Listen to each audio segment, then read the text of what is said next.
योग वशिष्ठ महारामायण सुनते रहने के लिए हमारे चैनल को सब्सक्राइब करें और बेल आइकन जरूर दबाएं।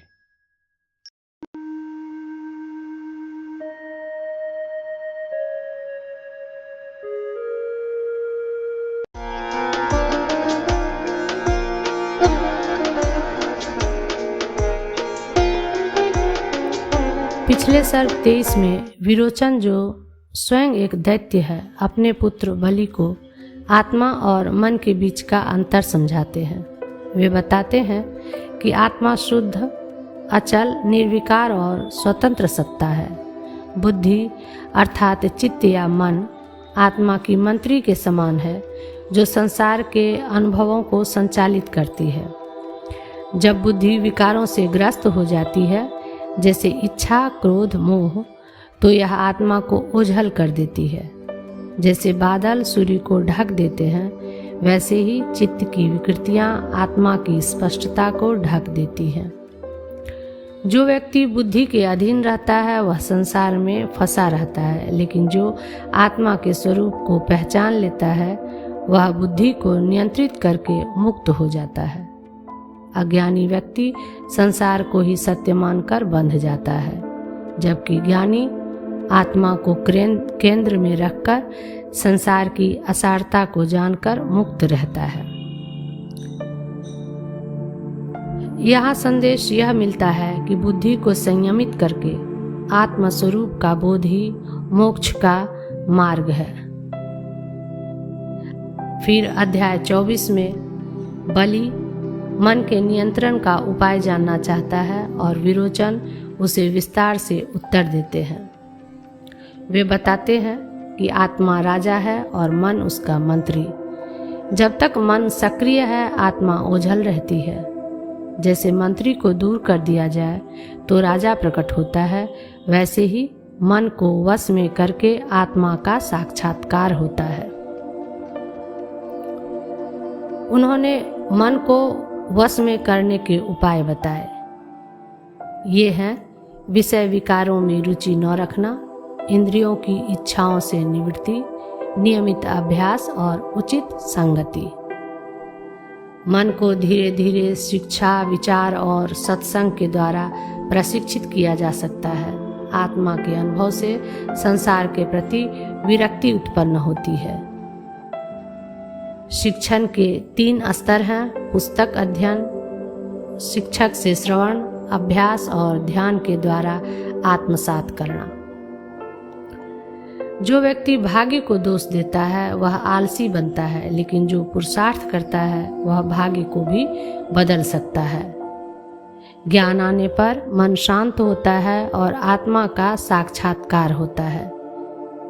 यह अवस्था ब्रह्मानंद की स्थिति होती है, जहाँ कोई इच्छा शेष नहीं रहती। सर्ग 24 में हमें यह संदेश मिलता है कि मन को जीतना ही आत्मा के राज्य में प्रवेश करना है। इसके लिए वैराग्य, अभ्यास, सत्संग और विवेक की आवश्यकता है। संसार का त्याग और आत्मा में स्थित होना ही सच्चा आनंद और मोक्ष है। ये तो थे भावार्थ सर्ग 23 और 24 के। और अब आइए विस्तार से जानते हैं आज की कड़ी में सर्ग 25 को। सर्ग 25 उपशम प्रकरण। संदेह की निवृत्ति के लिए शुक्राचार्य के चिंतन की इच्छा से बलि के हृदय में विवेक रूपी चंद्रमा के शुभोदय का वर्णन।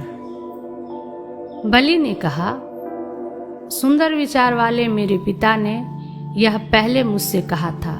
इस समय भाग्य से मुझे इसका स्मरण हो गया है, इससे मैं प्रबुद्ध हो गया हूँ। आज मेरी भोगों के प्रति यह विरक्ति स्पष्ट रूप से उत्पन्न हो गई है। बड़े हर्ष की बात है कि मैं अमृत के समान शीतल, निर्मल, शांति सुख में प्रविष्ट हूँ। पुनः पुनः अपनी आशा को पूर्ण कर रहा, पुनः पुनः धन बटोर रहा एवं पुनः पुनः प्रिया को प्रार्थना आदि द्वारा अपने अनुकूल कर रहा मैं संपत्ति के परिपालन के विषय में संतृप्त हो गया हूँ। आहा, अत्यंत शीतल यह शांति भूमि बड़ी रमणीय है। शांति गुण में सभी सुख दुख दृष्टियाँ नष्ट हो जाती हैं। शांति में स्थित मैं शांति को प्राप्त हो रहा हूँ। चंद्र बिंब में रखे हुए की तरह मैं संताप रहित हो रहा हूँ। सुखपूर्वक स्थित हूँ एवं मेरा अंतःकरण अत्यंत हर्षित हो रहा है, जिसमें भोगों की उत्कंठा से इधर उधर तेजी से नाच रहे मन के वेग से विशाल शरीर जलाया जाता है और जिसमें निरंतर क्षोभ भरा रहता है, वह धनोपार्जन दुख रूप ही है। अब धनोपार्जन के फल रूप स्त्री आदि का भोग भी असार है, ऐसा विचार कर उनके लिए शोक करते हैं। पहले मैं स्त्री के अंगों से अंग का, मांस से मांस का संवर्धन कर जो प्रसन्न हुआ था, वह मेरा अज्ञान विलास ही था। सब भावों के दृष्टांत भूत महावैभव मैंने स्वयं देखे। बेरोक टोक राज्य आदि भोगों का भोग किया, सब प्राणियों को अपने सामर्थ्य से झुका दिया, फिर भी अविनाशी सुख क्या उत्पन्न हुआ। भाव यह है कि अनादि संसार में सभी का कभी ऐसा वैभव रहा होगा और मेरी भी अनेकों बार हजारों दुर्दशाएं हुई होगी और आगे भी हो सकती है। फिर यह वैभव कौन सा शोभन है। नया चमत्कार न दिखाई देने और चर्वित चर्वन रूप होने से भी ऐहिक और पारलौकिक भोगों में सार नहीं है, ऐसा कहते हैं। स्वर्ग में, इस लोक में अथवा अन्य नागलोक आदि में पुनः पुनः पूर्वानुभूत वे ही वस्तुएं इधर उधर स्थित हैं, कुछ भी नया नहीं है। इसलिए सभी का परित्याग कर और बुद्धि से स्वयं परिहार का प्राप्त हुए स्वरूप बोध से पूर्ण की तरह स्थित मैं आत्मा में स्वस्थ होकर स्थित हूँ। जो कुछ भोग अज्ञानियों की दृष्टि में सारभूत प्रतीत होता है, वह भी नश्वर होने से अंत में दुखदायी होता है। अतएव उनकी दृष्टि में भी वह असार ही है। पाताल में, भूतल में, स्वर्ग में स्त्रियां, रत्न, मनियां आदि जो सार पदार्थ हैं, उन्हें भी तुच्छ काल शीघ्र निगल जाता है। पहले इतने समय तक तुच्छ जगत के अधिपत्य की इच्छा से देवताओं के साथ द्वेष करता हुआ मैं अत्यंत मूर्ख ही हुआ था।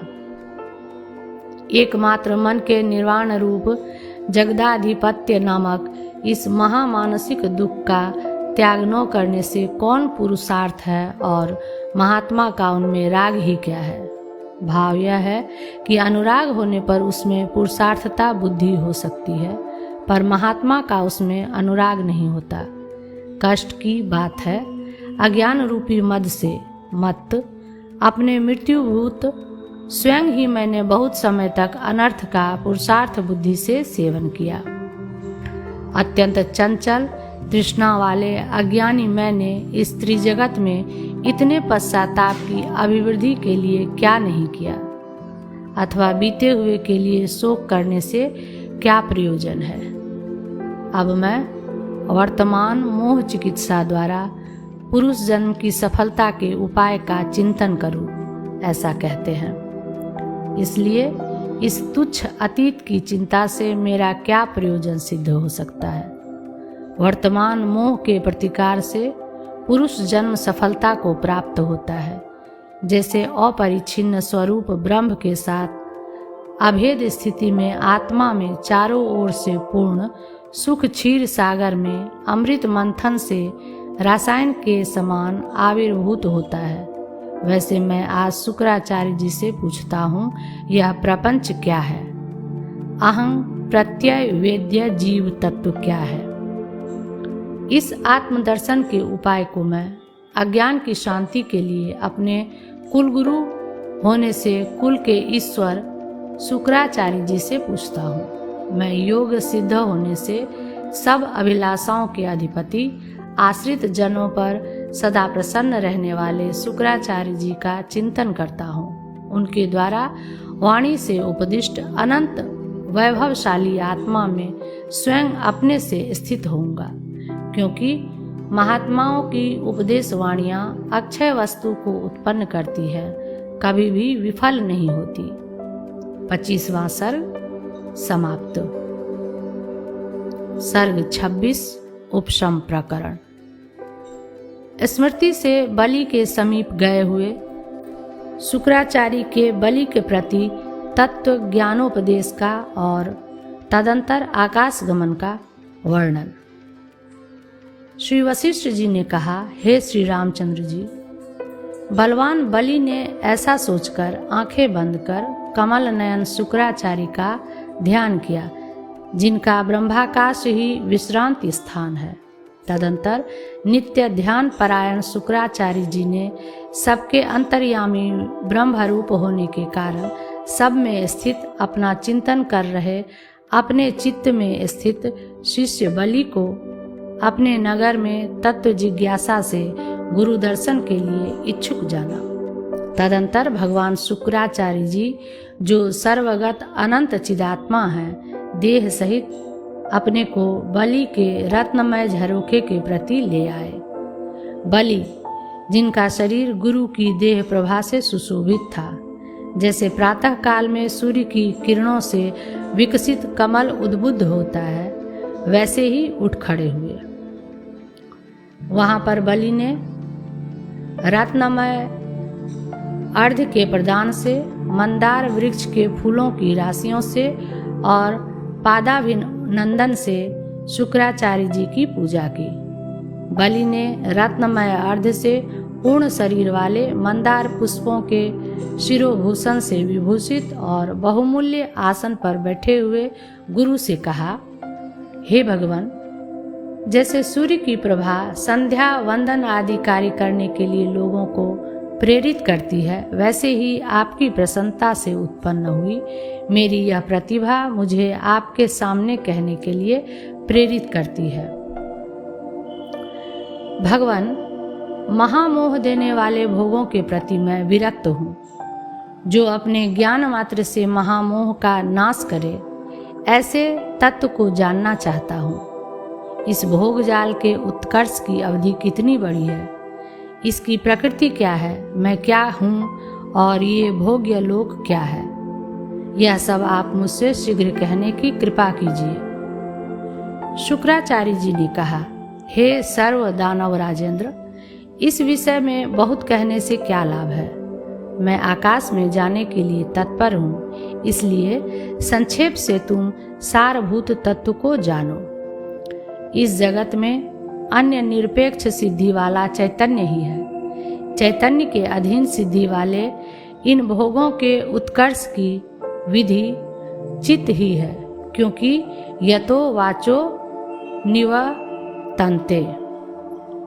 इस श्रुति से पूर्ण चैतन्य ही सब आनंदों के उत्कर्ष की अवधि रूप से कहा गया है।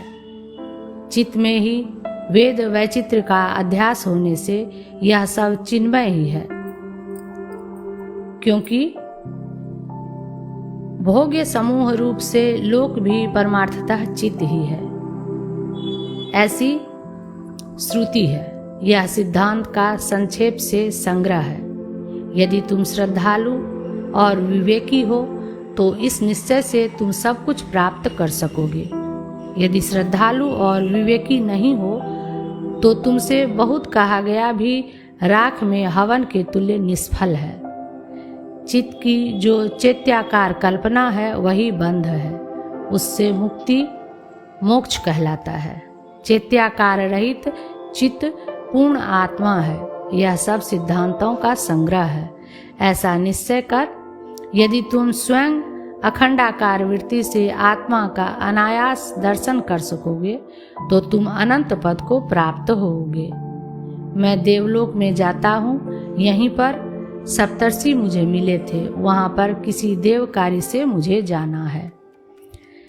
यदि बलि की ओर से यह प्रश्न हो कि आप मुक्त हैं, अतएव कृतकृत्य हैं, यदि आप वहाँ पर न जाएं तो आपकी क्या क्षति है। तो इस पर कहते हैं, हे राजन, जब तक यह शरीर है तब तक मुक्त पुरुषों को भी यथा प्राप्त क्रिया का त्याग स्वभावतः अच्छा नहीं लगता। तदंतर यह कह चुके शुक्राचार्य जी ग्रहों से व्याप्त अतएव पुष्प पराग से लिप्त भंवरे के समान कर्बूरित आकाश के मध्य में स्पष्ट मेघ और समुद्र के ऊपरी मार्ग से चंचल तरंग के समान बड़े वेग से उड़े। 26वां सर्ग समाप्त। सर्ग 27 उपशम प्रकरण। शुक्राचार्य जी द्वारा उपदिष्ट मार्ग से विचार कर रहे बलि की चैतन्य पूर्णानंद में विश्रांति से चिरकाल तक स्थिति का वर्णन। श्री वशिष्ठ जी ने कहा, हे श्री रामचंद्र जी, सुर और असुरों की गोष्ठी में अत्यंत प्रशंसनीय शुक्राचार्य जी के चले जाने पर बुद्धिमानों में श्रेष्ठ बलि ने अपने मन से विचार किया कि भगवान शुक्राचार्य जी ने ठीक ही कहा, ये तीनों जगत चित्त ही है। मैं चित्त हूँ, ये लोग चित्त ही है, दिशाएं चित्त ही हैं और यह क्रिया चित्त है। परमार्थ रूप से बाहर भीतर सर्वत्र सब चित्त ही है। चित्त से अतिरिक्त यहाँ पर कहीं कुछ नहीं है। यह सूर्य आदित्य रूप से यदि चित्त द्वारा चेतित न होता तो सूर्य और अंधकार का भेद कैसे उपलब्ध होता? यह भूमि है। इस प्रकार यह भूमि चित्त से यदि प्रकाशित न होती तो भूमित्व यानी जलादि से व्यावृत रूप जो केवल भूमि में ही निरूढ़ता को प्राप्त है क्या होता? यदि दिशाएं ये दिशाएं हैं तो चित्त द्वारा चेतित न होती तो दिशाओं का दिशात्व क्या होता? इसी प्रकार यदि शैल ये शैल हैं तो चित्त द्वारा चेतित न होते तो शैलों की शैलता क्या होती? यदि जगत यह जगत है यों चित्त द्वारा चेतित न होता तो जगत की जगत्ता क्या होती और आकाश की अमूर्तता क्या होती? यह स्थूल शरीर चित्त से यदि चेतित न होता तो प्राणियों के शरीर की शरीरता क्या होती? इंद्रियां चित्त हैं, शरीर चित्त है, मन चित्त है, मन की अभिलाषा चित्त है, भीतर चित्त है, बाहर चित्त है, असत चित्त है, असत से विलक्षण सत पदार्थ चित्त है। सत और असत पदार्थ के संबंध से व्यवहार की जगत सत्ता चित्त है। मैं भोगेच्छा पूर्वक सब शब्द आदि विषयों के भोग चित्त से ही करता हूँ। शरीर से कुछ नहीं करता क्योंकि अचेतन शरीर भोगता नहीं हो सकता। जब मैं शरीर से कुछ नहीं करता तब शरीराभिमान वृथा ही है, इसलिए वह त्याज्य ही है, ऐसा कहते हैं। काठ और ढेले के समान इस जड़ शरीर से मेरा क्या प्रयोजन है? चेतन रूप मैं सकल जगत रूप चित्त ही हूँ। आकाश में चिद्रूप मैं हूँ, सूर्यादि के तेज में चिद्रूप मैं हूँ और अवशिष्ट तीनों भूतों में भी चिद्रूप मैं हूँ। सुर असुरों में और स्थावर जंगमों में चिद्रूप मैं हूँ। यहाँ पर केवल चित्त ही है, दूसरी कल्पना ही नहीं है। लोक में द्वित्व का संभव न होने से कौन शत्रु है अथवा कौन मित्र है? देहादि द्वैत भले ही हो तथापि उसकी क्षति से असंग पूर्ण चिन्ह मात्र रूप मेरी कोई क्षति नहीं है, ऐसा कहते हैं। बलि नामधारी शरीर के प्रकाशमान सिर के कटने पर सब लोगों को पूर्ण करने वाले चैतन्य का क्या कटा? भले ही चित्त का ही छिन्न हो तथापि छेद्य छेदन आदि भाव और अभाव और तद विषयक राग द्वेष आदि भी चित्त के अधीन ही उनकी कल्पना होने से चित्त से अतिरिक्त नहीं है। अतएव चित्त के प्रतिकूल कुछ नहीं हुआ। चित्त से यह द्वेष है, यों सांकेतिक होने से द्वेष होता है, अन्यथा द्वेष नहीं होता। इसलिए द्वेष आदि सब भाव और अभाव चैतन्य रूप ही है। बहुत विचार करके भी चित्त से पृथक इस विशाल त्रिभुवन के मध्य से कुछ भी वस्तु प्राप्त नहीं होती है। अति शुद्ध चेतन रूप मुझ में न द्वेष है, न अनुराग है, न मन है और न मन की वृत्तियां ही हैं। ये हो भी कैसे भला अति शुद्ध चिन्ह मात्र में विकल्प कल्पना कैसे हो सकती है? सर्वत्र जानने वाला सर्वव्यापक नित्य आनंदमय रूप विकल्प कल्पना से शून्य द्वैत अंश से रहित मैं चित्त ही हूँ। नाम रहित चित्त का जो चित्त यह नाम है वह नाम नहीं है। यह सर्वत्र जाने वाली सब नाम रूप कल्पना की अधिष्ठान भूत चित्त शक्ति ही नाम शब्द की तरह स्फुरित होती है। इसी प्रकार को अहम मैं कौन हूँ, इस प्रश्न का उत्तर भी स्वयं मुझे ज्ञात हो गया है। मैं दृश्य दर्शन से रहित केवल अद्वितीय निर्विकार स्वरूप वाला नित्य उदित भ्रांति रहित साक्षी परमेश्वर हूँ। इस प्रकार के प्रकाश मात्र स्वरूप वाले मुझ में नित्य स्वात्मा के अवभास से शून्य जल अथवा केशों के अग्रभाग में प्रतिबिंबित चंद्रकला के सदृश स्वकल्पना रूपी अपरिच्छिन्न जीव भाव जो उदित हुआ है वह एकमात्र भ्रांति ही है, वास्तविक नहीं है। इसलिए उस जीव भाव को मैं चरम साक्षात्कार वृत्ति से प्रदीप्त हुए स्वरूप से ही अभिभूत करता हूँ। चैत्य के संबंध से शून्य विमुक्त महात्मा प्रत्यक चेतन रूप स्वरूप भूत ब्रह्म को नमस्कार है। अपना आत्मा ही परमेश्वर है जिसने जीव भाव पर विजय प्राप्त कर ली, इसलिए उसे नमस्कार है। चैत्य से रहित चिद रूप साक्षात्कार के योग्य मनन निधि ध्यासन रूप युक्ति से युक्त सब पदार्थों के प्रकाशन में दीपक प्रत्यग रूप ब्रह्म को नमस्कार है। मैं जिसमें सब ज्ञातव्य वस्तुएं शांत हो चुकी चैत्य से रहित चित रूप सर्वत्र विश्व को पूर्ण करने वाला सर्वव्यापक एकमात्र चिदानंद रूप हूँ। सर्वत्र व्याप्त मैं आकाश के समान अनंत हूँ और अणु से भी अणु हूँ। इसलिए ये सब सुख दुख दशारूपी दृष्टियाँ मुझे प्राप्त नहीं कर सकती। वर्तमान में असंवेद्य चक्षु आदि वृत्तियों की व्यावृत्ति के लिए असंवेद्य कहा है। संवेदन रूप और औचित्य अतीत और अनागत के विषय में स्मृति आदि वृत्तियों की व्यावृत्ति के लिए औचित्य कहा है। चेतन रूप सर्वव्याप्त मुझको ये जगत के भाव और अभाव देशतः कालतः अथवा वस्तुतः परिच्छिन्न नहीं कर सकते हैं, बल्कि ये भाव और अभाव ही साक्षी से परिच्छेद्य है। यदि कहिए कि हम इयत्ता सीमा में स्थापन को परिच्छेद नहीं कहते हैं, किंतु तत्वावधारण को परिच्छेद कहते हैं। तत्वज्ञान के अनुकूल प्रमाण आदि जगत के भाव वास्तव में आत्मा का उक्त परिच्छेद करते ही हैं, इस पर कहते हैं। अथवा ये जगत के पदार्थ मुझे परिच्छिन्न करे, इस प्रकार परिच्छेद मुझे अभिमत ही है, किंतु इतने से ये मुझसे पृथक नहीं हो सकते, मदरूप ही हो जाते हैं, यह भाव है। इनसे परिच्छेद होने पर बाएं हाथ में रखे गए धन का दाहिने हाथ से ले जाने, हरने अथवा लौटा कर देने से दोनों हाथों से अभिन्न देह रूप देवदत्त की जैसे धन क्षति नहीं होती है, वैसे ही मेरी कोई क्षति नहीं है।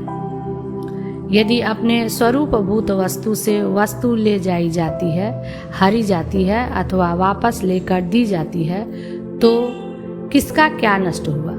वस्तुतः तत्वबोध से पहले भी जगत मैं ही था, इसलिए पहले भी न तो कुछ उत्पन्न हुआ था और न विनष्ट हुआ था। इस आशय से कहते हैं, मैं ही सदा सब कुछ सबका करता और सर्वगत था। यह चैत्य भी मैं ही हूँ, नया कुछ भी उदित नहीं हुआ। मैं एकमात्र यह चित्त हूँ। सदरूप चिदरूप मेरा संकल्प और विकल्प से क्या बढ़ा और क्या विनष्ट हुआ। अपने अज्ञान से मैं संक्षोभ को प्राप्त होता हूँ और तत्व ज्ञान से पवित्र आत्मा में विश्रांति को प्राप्त होता हूँ। ऐसा विचार कर रहा परम ज्ञानी दैत्यराज बलि ओमकार से स्थूल और सूक्ष्म के संभोग एवं उनके हेतुभूत अज्ञान से युक्त चैतन्य को बोधित कर रही अकार आदि 3 मात्राओं का त्याग कर तुरीय की आत्मरूप से भावना करता हुआ समाधिस्थ होकर स्थित रहा। उस महान पद को प्राप्त हुए बलि के सब संकल्प विलीन हो गए, सब कल्पनाएं नष्ट हो गई। ध्याता ध्येय और ध्यान से रहित होने के कारण उसने चैत्य चिंतक और चिंतन का त्याग कर दिया। वह निर्मल और वासना शून्य हो गया, इसलिए निर्वात स्थान में रखे हुए दीपक की प्रभा के समान निश्चल हो गया। शांत मन वाला राजा बलि उस रत्न निर्मित झरोखे पर पत्थर पर गढ़ी हुई मूर्ति के सदृश रहा। राजा बलि जिसने तीनों ऐष्णाओं को शांत कर दिया, अतः परिपूर्ण तथा विषयों के चिंतन रूपी दोष दशा से शून्य इस निर्मल ब्रह्म भाव प्राप्ति रूप सत्ता से ऐसे सुशोभित हुआ जैसे मेघ रहित शरतकालीन आकाश निर्मलता से सुशोभित होता है। 27वां सर्ग।